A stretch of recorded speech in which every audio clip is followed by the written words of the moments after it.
What's up mga Kap? And we are live ngayon dito sa ating webinar every Monday. So this is our first time mag-live streaming at the same time webinar, di ba? Iba-iba. Di ba? So anyway po mga Kap, if you're watching right now on our social media, Facebook, KAPmunity or Facebook When in Halifax or YouTube channel When in Halifax, feel free to join our webinar. So I will put later on the link po mga Kap, para makapag-join kayo mismo dito because we will entertain only yung mga nandito sa webinar. So we will entertain their questions, yung mga questions po sa loob ng webinar. So if you ask questions sa live, hindi po natin sasagutin. However, if you want to ask questions directly from Miss Amelia, our licensed immigration consultant, I encourage you to join the webinar para ma-experience mo ang nasa loob ng webinar. Ano ba yung webinar? Paano ba yun? Ito po yun mga Kap. So I'll just share to you our webinar. So hi Miss Mel. Naka-mute ka. But anyway, so ayan po mga Kap, yan yung webinar. So meron na tayong mga nagko-comment sa loob ng webinar. So if you want to join our webinar, I'll put the link later on po mga Kap. I encourage you to join our webinar. So let's begin. Ayan. Miss Mel, kumusta? I'm good. Kamusta kayo lahat? Mabuti naman. And of course, sa mga attendees natin, welcome to our webinar. And I think, Miss Mel, tinignan ko yung mga names. Mukhang mga fresh at bago. So I want you to comment po if this is your first time on our webinar. So Miss Mel, ano ba yung ating pag-uusapan today? Ang ating pag-uusapan today is actually being an international student and how are you going to get your permanent resident after. As we all know, kasi very common naman sa atin ngayon, especially sa mga aspirants na gustong pumunta ng Canada, we are all included in different group relating to immigration to Canada. And very common na pinag-uusapan, kung wala akong choice, mag-estudyante na ako ng Canada. Bakit ako mag-estudyante? Para at least, especially like you said, karamihan na ating mga sumali sa ating webinar right now is mga bago. So, para maintindihan nila, either na meron na silang experience or meron na silang mga prior application or mga bago pa lang talaga sila mga nagnanais makapunta ng Canada. Bakit nga ba hit na hit ngayon ang pagiging international student dito sa Canada? Bakit hit na hit ngayon ang paghahanap or yung working permit? Ano nga ba talaga difference? At bakit ako maging international student? Ang mahal-mahal na tuition. Correct. Yun yung mga kailangan natin pag-usapan sa umagang to. So, may PowerPoint pa tayo? Wala? Wala. Okay. So, technically, ano ba ang benefits or advantages ng pagiging estudyante dito sa Canada? As we all know, being a student or the education in Canada is high quality. So, if you have the education here, then mas madali para sa'yo maging available for the position or mas madali sa'yo na makapaghanap ng trabaho later on. Ano pa? Second thing is, kung ikukumpara mo tayo sa ibang country or yung mga tinatawag nilang hit na hit din for international students like US, Australia, New Zealand, UK, bakit sila pumupunta ng Canada? One of the main reasons is because affordability. Mas mura mag-aral dito sa Canada compare sa iba. Pangalawa, the government have different pathway for you to become a permanent resident. Para doon sa mga estudyante sa Australia or sa New Zealand, we all know na medyo nagpapalit sila ng ruling ngayon. And maraming mga international student ang hindi na sila eligible mag-apply for permanent resident. And that's what set us different from them because in Canada, each province, depende na lang kung saan probinsya kayo pupunta, maraming opportunity para kayo ay makapag-permanent resident. Pero kung tatanungin nyo, may umuwi na po ba sa Canada na nag-international student? The answer is yes. Kasi hindi nila na-maximize yung kanilang time being dito or hindi tama yung kanilang mga kinuhang courses. Meron kasing dalawang klase ng institution dito. Number 1 is private, number 2 is public. Ano difference ng dalawang yon? With a private institution, they're not allowed to give or eligible to apply for postgraduate working permit. Yun yung difference nila with the public school. Ano ang ibig sabihin ng postgraduate working permit? Ibig sabihin lang nun, after mong mag-aral, pwede kang mag-apply ng postgraduate working permit. It's an open work permit. So if you wanna take employment for 2 to 3 jobs, then you are allowed to do so.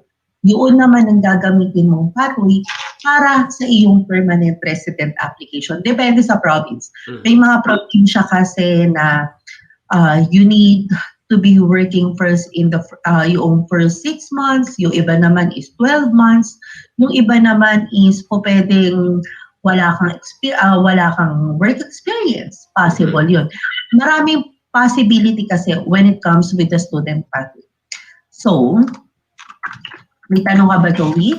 Wala, I just want to highlight yung sinabi mo nga, Miss Mel, kanina na napakaganda ng opportunity. If you're thinking to study here in Canada, napakaganda ng opportunity kasi you have the chance to be a permanent resident kasi right after mo mag-aral, pwede ka makakuha ng PGW or Postgraduate Work Permit. And I think na-mention din ni Miss Mel na hindi lahat ng school dito sa Canada ay nag-o-offer ng PGWP. So later on, Miss Mel will explain sa inyo paano ba kumuha ng PGWP kasi hindi lahat ng institution or university or school dito sa Canada ay PGWP. So, pero the bottom line po mga kap, no, if you're thinking to study, mag-aral dito sa Canada, merong chance na mag-PGWT. May chance ka makapagtrabaho dito under the PGWT o post-work work permit. Ang kagandahan nito, if you have the chance to work, mas nag-wider yung opportunity mo maging permanent resident. Depende sa province na pupuntahan mo. Yun yung pinakamaganda eh. Kasi number 1, nakapag-work ka, na-meet mo in person si employer. And at the same time, nandyan eh. Di ba nasa loob ka na mismo ng Canada? So just imagine, madali na puntahan yung mga employer na ina-applyan mo dati online. Yun yung pinakamalaking advantage na nakikita ko if you're thinking to study here. Ang pinakatanong kasi dito, Miss Mel, magkano? Mahal ba talagang mag-aral dito sa Canada? And roughly how much it costs, di ba? Para sa akin naman, Miss Mel, kung pag-uusapan natin yung price, medyo mahal talaga. Di ba? Pero if you're think on the other side, other perspective po mga kap, isipin mo na lang the cost ng pag-aaral mo dito sa Canada is an investment. Di ba? So, just imagine this. You're thinking to study here in Canada, kapartner po niyan yung expenses. Kasi hindi ka na pwede mag-aral dito ng libre. So, as an international student, so roughly, Miss Mel, magkano yung kailangan nilang i-visualize at i-prepare if you're thinking to study in Canada? Rough estimate, ang mga tuition fee dito sa Canada is nag-i-start siya ng 10,000 Canadian dollar to 18,000 per year. Pero, mahal siya, to be honest, kung ang titignan natin is price per se lang. Pero, marami din kasing pwede kang i-avail eh. So, while your student visa, you're also available din sa'yo yung social system dito sa Canada as well. So, if you're following us sa mga previous na mga webinar, you're aware na nagkaroon tayo ng, all over the world naman, nagkaroon tayo ng pandemic. Mm-hmm. And we're proud to say na Canada lang ang unang bansa na nakapagbigay ng support sa mga international student nila. So they're temporary resident visa, but at least nakapagbigay sila ng financial support even though you're a student visa. So maraming mga social system na pwede nating i-avail even though tayo ay temporary resident visa. One of the good option is pag nagkasabit ka while you're on student visa, libre ang ospital, libre ang doktor. Ang gamot depende yan. Pero karamihan kasi ng ating mga partner school is meron naman silang mga private insurance. So dapat ang gamot somehow is libre din or kahit papano is a portion of it sinasagot ng insurance. So kumbaga kung titingnan mo lang kasi is tuition fee, talagang mahal pag pinag-usapan natin is 18,000. Pero kung halimbawa katulad ng karamihan ng mga nag-i-international student, sinasama nila ang kanilang family. Kung ikaw ay may 2 anak at libre silang mag-aral ng elementary high school, malaking aluwan na yun eh. Plus libre pa ang medical. Maraming option na po pwedeng gawin kapag ikaw ay international student. Yeah. Yun yung sinasabi nga natin, Miss Mel, no? Opportunity at the same time, yung chance mo maging permanent residence, nandun na. And sabi nga natin kanina, na-explain mo, Miss Mel, yung mga government, no, services na you can avail once you are inside Canada. And in the long run kasi, Miss Mel, no, yes, there's an expenses with a student. Yes, sabi mo 10,000 to 18,000 per year. Magdidepende pa tumakap sa school, sa province kung saan ka mag-aaral. So this number is just a numbers para mabigyan kayo ng idea. Kasi yung tuition fee, nagbabari siya sa location, nagbabari siya kung anong course, nagbabari siya kung gano'ng kahaba, nagbabari din po siya sa province na kung saan kayo mag-aaral. Aside from that, ang tuition fee, isipin nyo din yung cost of living, di ba? Pagkain, bahay, etc. On the other hand po mga kap, always think about this po as an investment. Sabi ko kanina, if you have kids, if you become a permanent resident, naging successful po kayo with your journey, international student, and you become a permanent resident, just think about this, free healthcare, diba? Most of our viewers right now, shout out sa mga nanonood sa ating webinar, sa ating live streaming ngayon, we're streaming on our Facebook. Just imagine po mga kap, you are OFW, majority of our viewers, majority of our community are OFW, working for years in Middle East, in any part of the world. Nagtatrabaho sila na sobrang tagal, nag-ipon, nagsipag, pero may nagkasakit. Isa sa pamilya nila, yung naipon, ubos because of the health.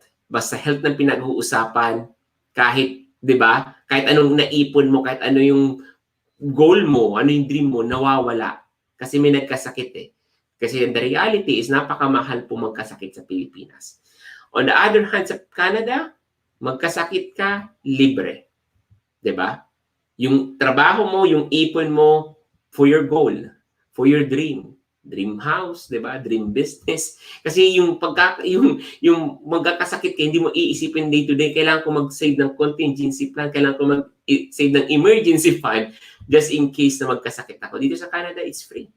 And another one po mga kap, as a parent, pareho tayo, si Miss Mel, parent also, I'm also a parent, may mga bata, may mga kids tayo, no? We want to give them a good quality education, di ba? Yun ang gusto natin as a parent. So, what we do, we work hard, no? Punta tayo ng abroad, nagtrabaho tayo, ng maigi, nagsipag, because we want to send them in a private school. Diba? Comment it below mga kap if you can relate. However po mga kap, sa Pilipinas, napakamahal na. Magkano ng tuition fee ng isang private school? Siguro naglalaro sa 30,000 a year. Diba? If may 4 kang anak. Diba?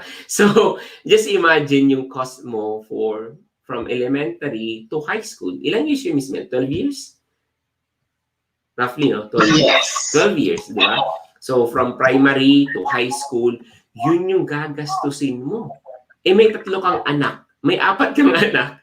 So, for 12 years, you need to spend, no, ilan ba? 50,000, kayo na mag-times. So, just imagine, 4 yung anak mo, every year mag-tuition ka. But dito sa Canada, mga kap, is free education from primary to high school. Yun yung time na masisave mo kasi yung mga bata is libre mag-aral dito. Just imagine it, di ba? And at the same time, you can receive a child benefit. Yung child benefit is nagbabari na naman po yan sa family income, di ba? Kung yung family income mo mababa, then you can get the full amount, which is naglalaro sa 400 to 500, depende na naman sa province, per child. Diba? So, pag tumataas yung income mo, bumababa yung child benefit. But the bottom line is, saan ka makakakuha na yung gobyerno nagbibigay ng child benefit sa mga bata? Diba? May 3 kang anak. Sabihin na natin na sa minimum or na yung family income mo is tama lang.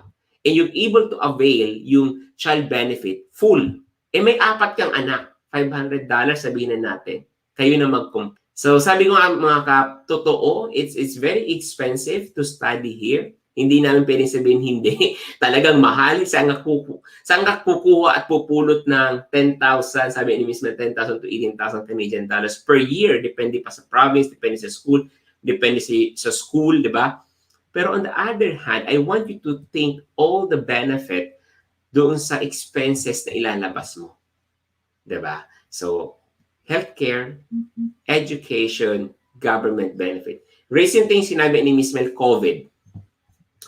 COVID po mga kap, no, nag-lockdown. Ano yung ginawa ng Canada? Nag-provide ng CERB or Canadian Emergency Response Benefit. Ano yun? 2,000 Canadian dollars ang diretso pumupunta sa bangko ng mga kasama yung mga student, di ba Miss Mel? Yung student. So kasama na nawalan ng trabaho kasi nag-lockdown. So this is just an example na, hey, this is the benefit that you can get if you are dreaming to immigrate in Canada. Kaya nga pinaka-importante po mga kap, you need to have a strong motivation para po ma-push ninyo ang inyong Canadian dreams. Ang tanong ngayon, Miss Mel, paano nga ba at ano dapat ihanda? Kasi after explaining ni Kap yung mga benefit and advantages ng studying here in Canada at benefit of being a permanent resident, ang tanong na ngayon, Miss Mel, paano na? Paano ba mag-aral dito at anong dapat gawin? Ano yung mga dapat tatandaan if they're planning to study here and become an international student, Miss Mel? Number 1 is, ang pinakauna nating tip lagi dyan is strategic planning. Kailangan mong planuhin from saan ka mag-uumpisa, saang province, anong course ang kukunin mo, anong school, ano yung ino-offer ng province na yon for permanent resident. So, doon ka unang mag-i-start. So, with the process naman with the student visa, 2 step yan. Number 1 is, kailangan mo munang makakuha ng LOA o yung pinatawag na Letter of Acceptance sa school na gusto mo. Once na meron ka ng Letter of Acceptance, at saka ka pa lang po pwedeng makapag-apply ng iyong student visa. So, regarding with the LOA, may sariling proseso ang mga eskwelahan. Number 1 is, you have to make application directly with the school or directly with the province. Like in Alberta, kailangan mo na mag-apply ka muna sa Apply Alberta sa school na gusto mo. Meron kang babayaran na application fee. After nun, makaka-receive ka ng notification from the school para isunod mo na yung iyong mga credential.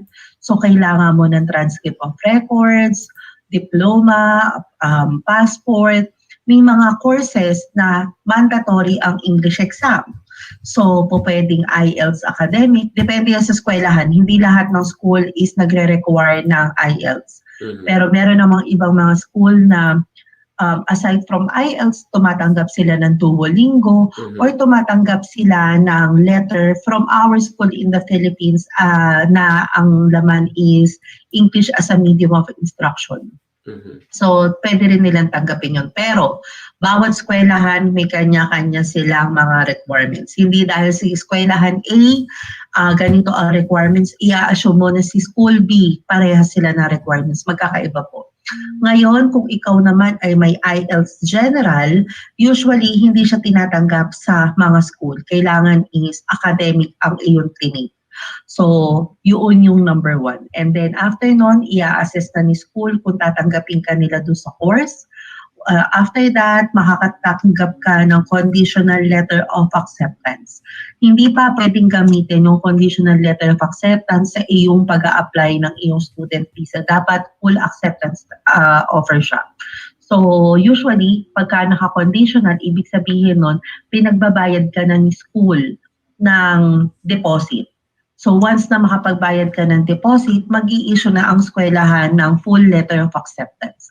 So, once na makuha mo yun, pwede ka na ngayon mag-apply ng student visa. So, with the student visa, we are very fortunate na mga Filipino citizen at meron tayong dalawang option. Number one is yung regular stream. The number two naman is yung student direct stream. So, with the student direct stream, ang mandatory requirements is dapat meron kang English General, IELTS General I mean. Meron ka rin dapat GIC na worth 10,000 Canadian dollar na dapat inopen mo sa Canadian bank. So, pwede po kayong tulungan ng mga Philippine bank like BDO, BPI, meron silang mga contact or meron silang connection sa mga Canadian bank para makapag-open kayo ng GIC. The third one na mandatory requirement ng STS is kailangan bayaran mo yung 1 year na tuition fee mo dito sa Canada. So what's the difference between the STS and regular stream? Before, makikita mo na ang processing time ng STS is sobrang bilis. Minsan nakukuha nila yung result within 20 days. However, sa regular stream, mas matagal siya. Pero karamihan kasi sa STS, hindi siya nare-refuse because of financial. Pero kung tatanungin mo ko kung may na-refuse na ba ng STS, the answer is yes. Meron pa rin naman. Yun nga lang, mas na-eliminate kasi naro-roll out na yung sa financial ability mo na makapag-aral dito sa Canada. Yeah. So ayan mga Kap, no? Thank you very much Miss Mel for sharing the how to be, sorry, nakamute ako. Thank you very much Miss Mel for sharing on how to be an international student here in Canada. At least you have an idea kung paano ba mag-aral dito sa Canada. I'm just reading Miss Mel yung mga comments sa Facebook and they say, Kap, pasagot naman ng tanong.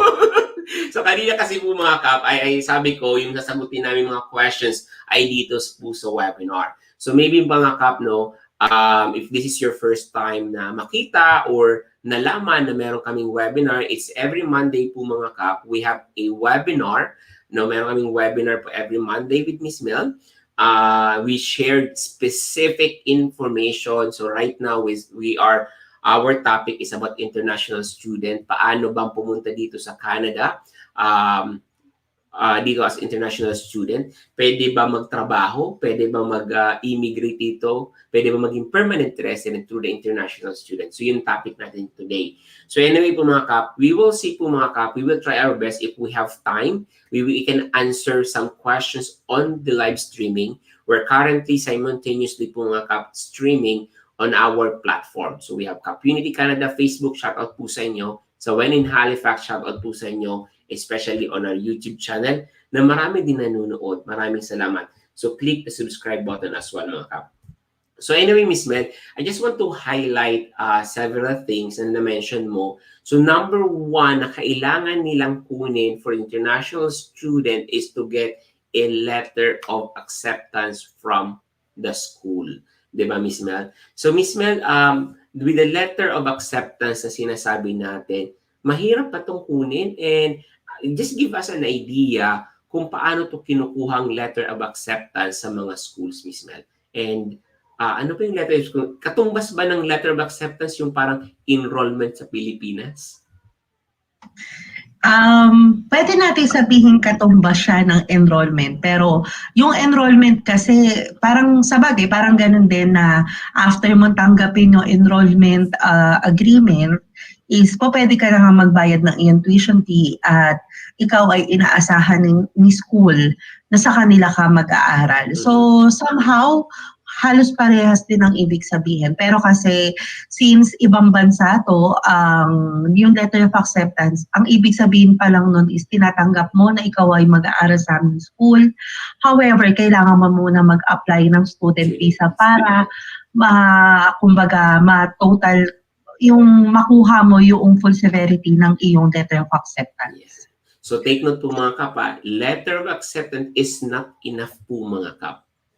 So isa lang po. Hindi dahil sa meron kang letter of acceptance, pwede ka nang pumunta sa airport, sabihin mo, pupunta na ako ng Canada para mag-aral. Hindi po ganun yun. Kasi doon po ako magbayad ng tuition fee sa Canada.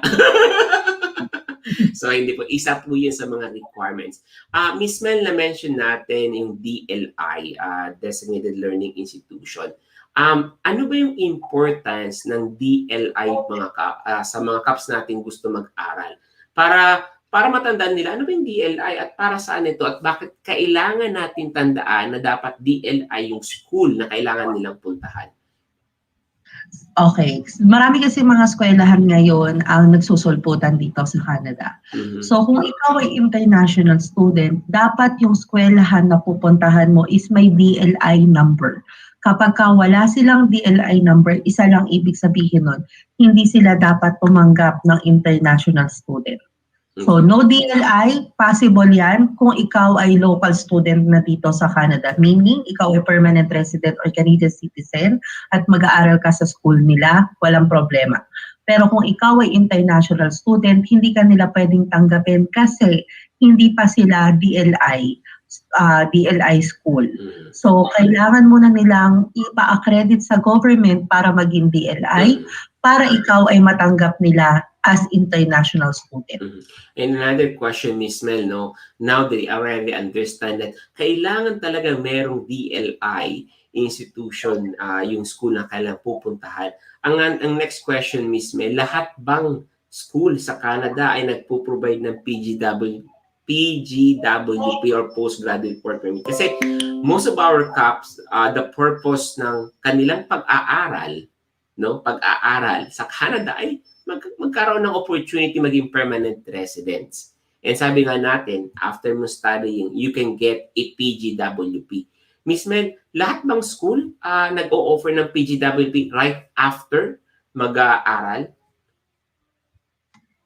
Hello. So technically, hindi lahat ng school is eligible mag-apply ng PGWP. Like I've mentioned sa earlier part ng ating webinar, dalawa ang klase ng institution sa Canada. One is private, one is public. So kapag yung school is classified under private, hindi sila pwedeng makatulong sa iyo para ikaw ay makapag-apply ng PGWP. Para doon, syempre, medyo nakakalito. Paano ko po malalaman kung private or public? Alam ko yan yung susunod mong tanong. Pumunta ka dun sa CIC website, punta ka under ng student, yung student stream. Pwede mo i-type doon kung sino yung mga school na DLI. May kasama dong portion kung pwede ka ba nilang bigyan ng PGWP. Kasi meron na kaming mga notice na mga school or same university name. However, magkakaiba sila ng location. Yeah. May location na eligible for PGWP, meron din location na hindi. So, make sure lang na aware kayo. At napakaganda ng CIC website kasi nga, kumbaga at a quick glance, malalaman mo na bago ka pa mag-insert ng effort is, eto ba eskwelahan na tinitignan ko kasi mura ang tuition, matutulungan ba talaga nila ako sa PGWP? Correct. So, yun ang pinakakailangan natin highlight. I think, Miss Mel, you already discussed yung step-by-step process. Now, they have the idea how much it costs. Now, they have the idea, ito pala yung mga advantages kapag nandito ako sa Canada at na-push ko yung sarili ko to become a permanent resident. Libre pala yung healthcare, di ba? Libre pala yung pag-aaral ng mga bata. And at the same time, we have an idea on how to get your international student. Na-discuss natin yung DLI, letter of acceptance, and of course, PGWP. So, ayun mga kap, if you have questions sa mga nasa webinar natin, and if we have still time, we can answer some questions sa live streaming natin dito sa ating kabilang monitor. Dito sa kabila, mga webinar. So, we have few questions, Miss Mel. I think may question tayo dito. So, I will just flash this one. Okay. So how long is the process for student visa intake this coming January 2022 or September 2021? Usually, ang processing ng student visa right now is naglalaro siya between 1 month to 3 months. Yung iba umaabot ng 6 months because of COVID right now. So as long as kung nakuha mo na ang iyong letter of acceptance, I strongly suggest na mag-apply kagad ng student visa. So ideally, Miss Mel, no, kung ako nagpaplano ng intake ng January 2022, ideal, gaano kahaba dapat yung preparation at gaano kahaba dapat ako mag-start? Isang taon ba or 6 months? As much as possible, the earlier the better. Yun nga lang, kasi kapag ka January 2022, may mga eskwelahan kasi ngayon na nagbibigay na ng acceptance letter. May mga eskwelahan rin na hindi pa naman. So, make sure lang na kung ang plano mo is January 2022, you can start with your application right now sa mga eskwelahan. Kasi hindi natin alam kung kailan ka, kasi may mga courses ngayon na mga waitlisted na kailangan mo rin i-anticipate. Yeah, thank you very much. Maraming mga nagko-comment sa ating live streaming right now. Maraming yung nanonood. Mga Kap, pasensya po, no? We will priority yung mga questions sa loob ng webinar. But if you're not able to join, mga Kap, it's okay, at least napanood po ninyo live na live, di ba? So ito po mga Kap, meron po ang advantage din pag regular stream tapos mag-open ng GIC. To be honest, hindi ganun kalaki yung bearing. Kasi kung gusto mo talaga mag-GIC, might as well na mag-apply ka na lang ng SDS. Pero syempre, each application is different. So, may mga consultant or may mga klase ng mga application na we suggest opening a GIC kahit na regular stream. Depende po yan sa sitwasyon nyo. Yes, thank you very much, Ms. Mel. And of course, itong napaka-detailed na questions. Ano pang difference between regular? I think nasagot natin to kanina. Regular at student direct stream. Bukod po sa tuition fee na 10,000 to 18,000 per year, proof of funds sa 10,000, may iba pa po bang expenses na dapat i-consider? Number one is government fees. Kailangan mo ring bayaran yung application mo ng student visa, which is, mura lang naman siya, less than 200. Plus yung iyong biometrics. At the same time, yung mga eskwelahan, meron din kailangan bayaran na application fee, assessment fee. Those are the things na kailangan may consider. Medical. Kasi pagka once na nag-medical ka, as far as I know, it's like 400, 500 Canadian dollar. So those are the additional expenses that you have to consider. And also, ang iyong plane ticket papunta ng Canada. And kapag nandito ka na, ang iyong titirahan at ang iyong pagkain. Yes. At transportation. Kung maglalakad ka, walang problema. Kasi most of the international student, what they do, Miss Mel, malapit yung kanilang mga bahay or apartment sa school. So lalakad na lang talaga sila literally. Pero may mga Kaps na din tayong mga may nakakaangat sa buhay na nakakotse na. Kahit malapit. De, joke lang. Pero I mean, malaking question yun, no? Pwede bang bumili ang international student ng kotse? Sa mga Pilipino, ewan ko, hindi ko sure. Pero meron akong na-meet na hindi Pilipino siya, no? Meron silang kotse. Paglad lang nila. Kahit international students sila. Actually, depende yan. To answer the question, marami rin akong mga client na international student na after 2 to 3 months, bumibili talaga sila ng sasakyan. Kasi even though na walking distance ang school, minsan hindi mo masisigurado kung yung trabaho mo ba is walking distance. Or ganun kasi, minsan, paano kung pinapapasok ka ng 5 in the morning at wala pang public transportation or medyo matagal yung antayan. So minsan, hindi talaga akma na yung mag-public transportation. So when it comes naman sa pagbili ng sasakyan, as long as meron kang driver's license, depende bawat probinsya. May mga province na even though na ikaw ay student holder pa lang or student driver's license holder, o pwede ka nang bumili ng sasakyan. Yung iba naman hindi pwede na mga province. Pero dito sa Alberta, o pwede na silang bumili ng sasakyan, o pwede silang magpa-insure, medyo may kamahalan nga lang yung insurance. So at least, o pwede. So regardless kung anong status mo, as long as meron kang Canadian driver's license, may mga naririnig din ako sa mga ibang province na even though there are international or they're holding international driver's license, pinapayagan daw silang magbili ng sasakyan. So depende yan. Yeah. So, but to answer the question, kung possible bang bumili ng sakyan, definitely it's a yes. So, ang ano lang doon, ang consideration na kailangan ninyong malaman is medyo may kataasan, number one, kung kukuha ka sa financing, no, medyo may kamahalan yung interest rate. Kasi syempre, you need to build credit dito sa Canada. And at the same time, yung insurance medyo may kamahalan din, no. Pero, sabi nga ni Miss Mel, pwedeng bumili and marami daw nakikita. Pero sa mga kakilala kong Filipino siguro wala pa ako na-meet. Pero kung may mga nanonood ngayon ng mga na-meet ko, Kap, bumili ako ng kotse. Invite kita sa KAPehan. So, what's your experience, di ba? So, but anyway po mga Kap, marami din bumibili ng kotse kasi necessity dito eh. Hindi po siya luxury po mga Kap, no, yung kotse. Yung sabi ni Miss Mel, 5 in the morning ka papasok, paano naman? Di ba? So, at the same time, pag may kotse ka, mas maraming racket. Marami kang mapupuntahan ng trabaho. Tama ba, Miss Mel? Mamamaximize mo yung time mo.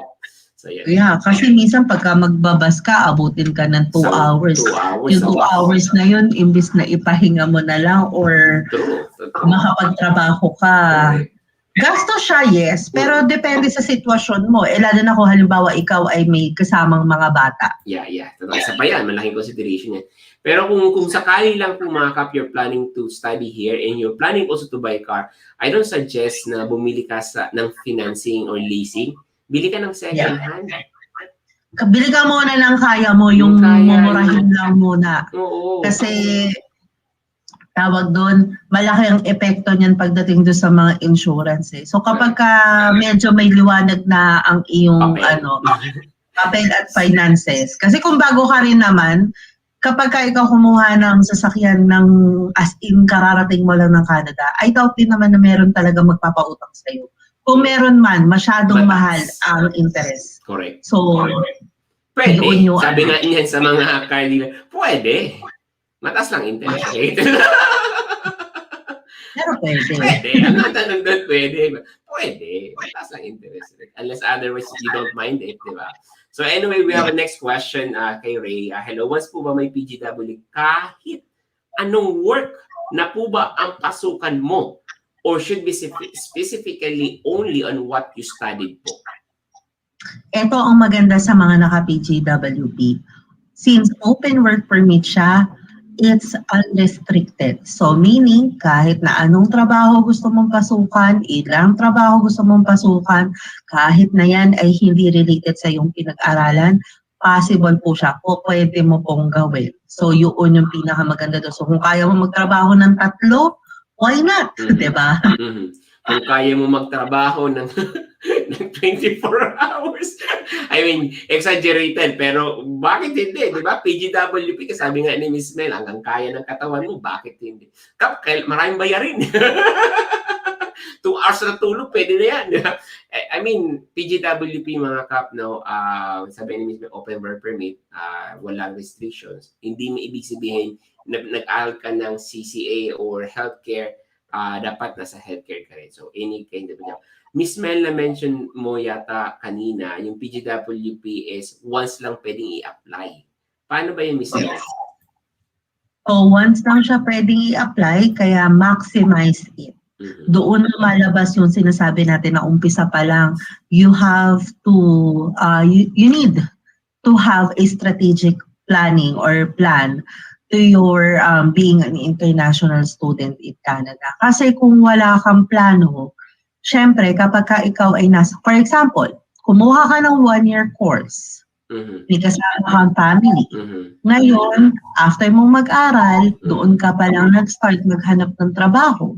Hindi mo alam na kailangan mo ng skilled work experience para ma-extend mo ang pamilya mo. Kasi kung hindi ka makakahanap ng skilled work experience, hindi sila makakapag-apply ng extension. So ano ang worst scenario na po pwede mangyari?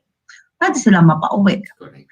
So, ang ano pa nun is kung 1 year lang siya, ang bibigay sa'yo na PJWP before COVID is 1 year lang din.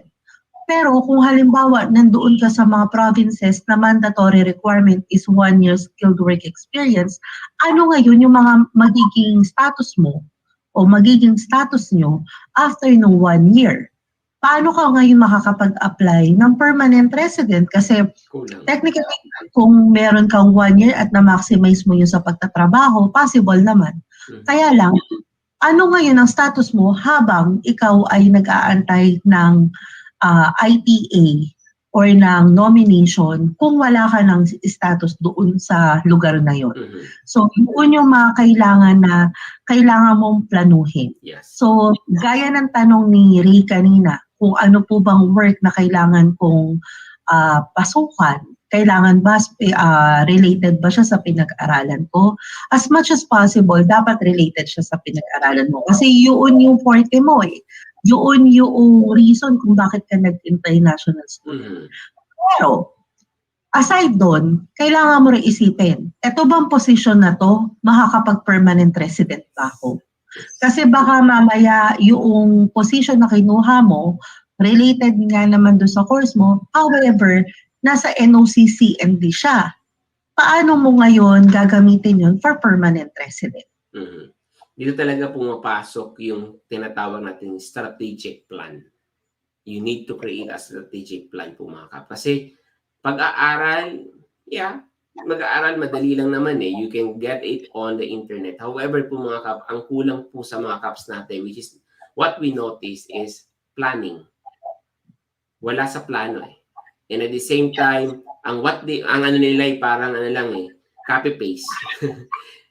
Kung ano yung ginawa ni neighbor at ni best friend at ni friend, di ba?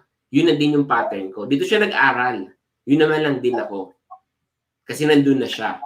Pero hindi mo na-consider yung background mo, hindi mo na-consider yung province, meron bang job opportunity sa background mo, meron bang opportunity maging permanent resident ka pag nag-aral ka dyan.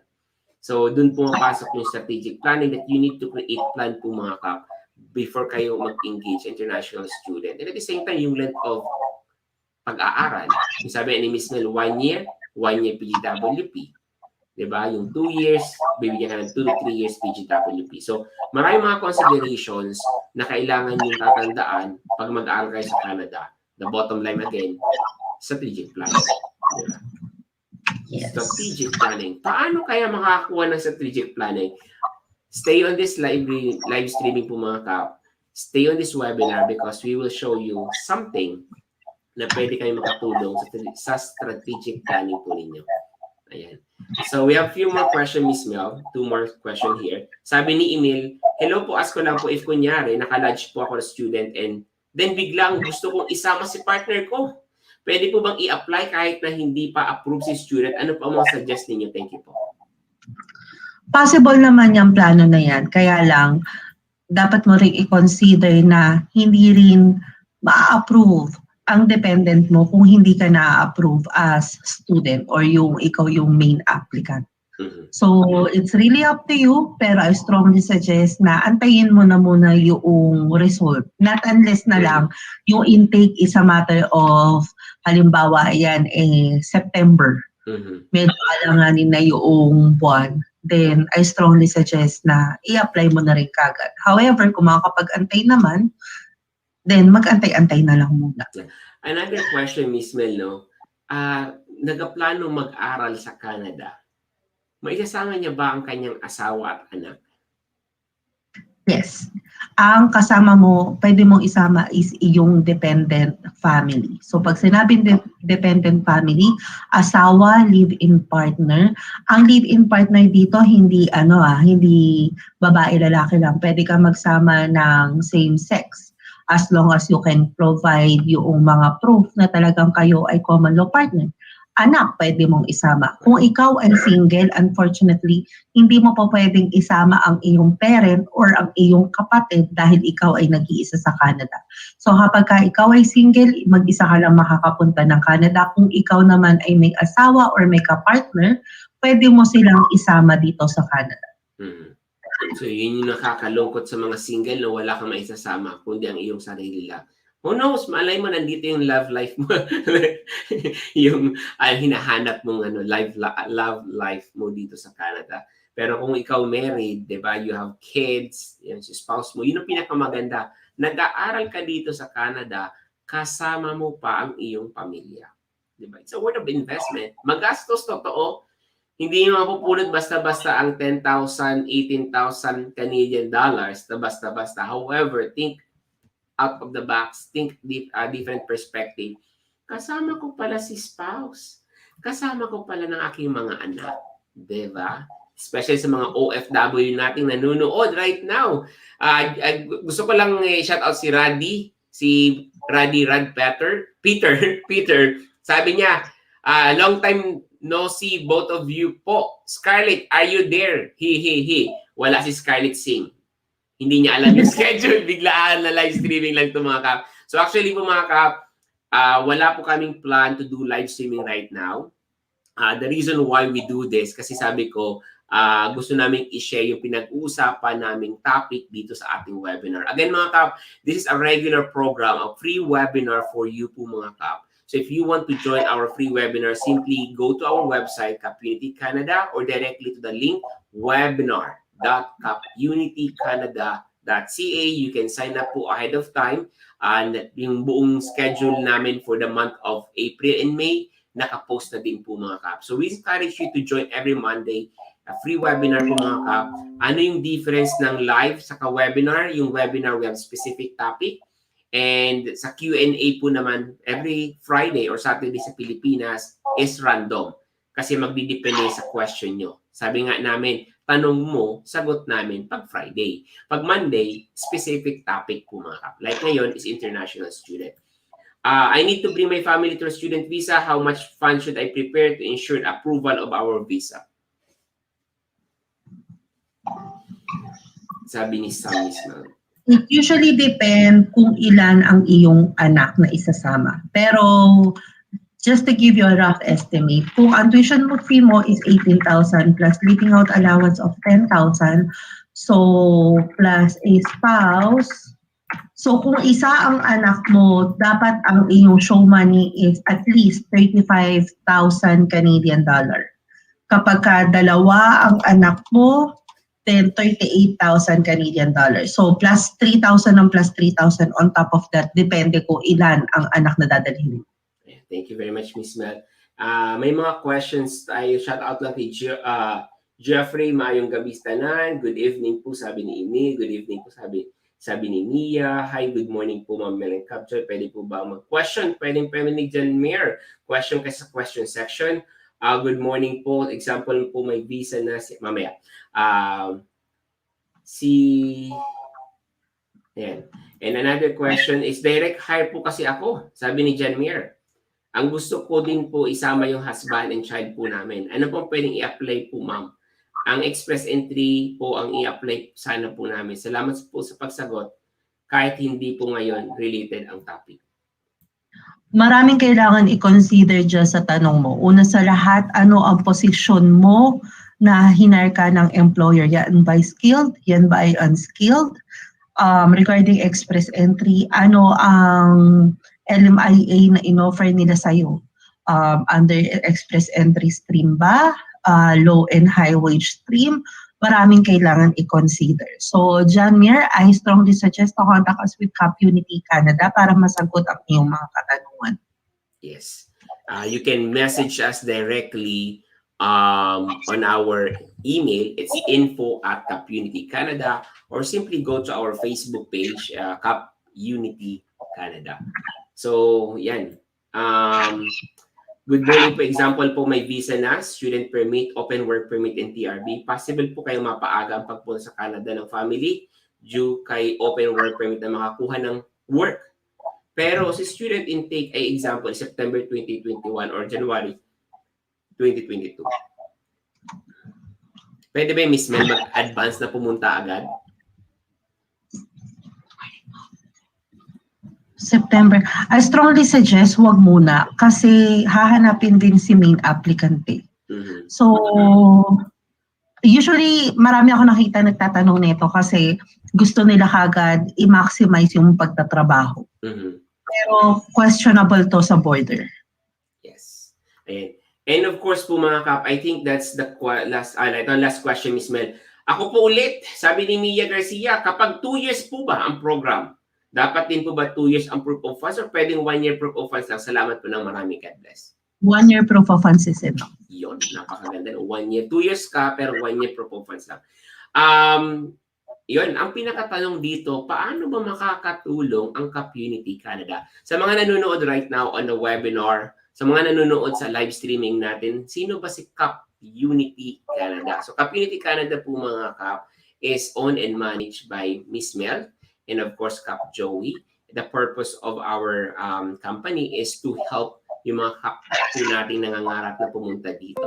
So one of our kaps na, one way of helping you mga kap is to share information. Hindi lang basta information is we share also stories and inspiration po sa inyo to achieve your Canadian dream.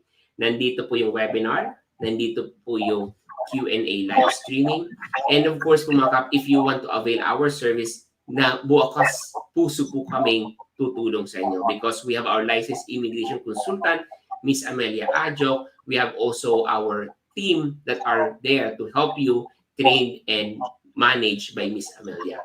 So, the big question now is, paano ba makakatulong ang KAPmunity Canada sa inyong Canadian dream? So number one natatandaan natin, if you're planning to study here in Canada, kailangan niyo po ng letter of acceptance. And the good news po, the KAPmunity Canada, meron po siyang affiliated schools all over Canada. So marami po tayong affiliated schools all over Canada wherein, if you're planning to study here in Canada, pwede po namin kayong kunan ng letter of acceptance for free. Letter of acceptance. Then, kayo pa rin magpa-process ng application.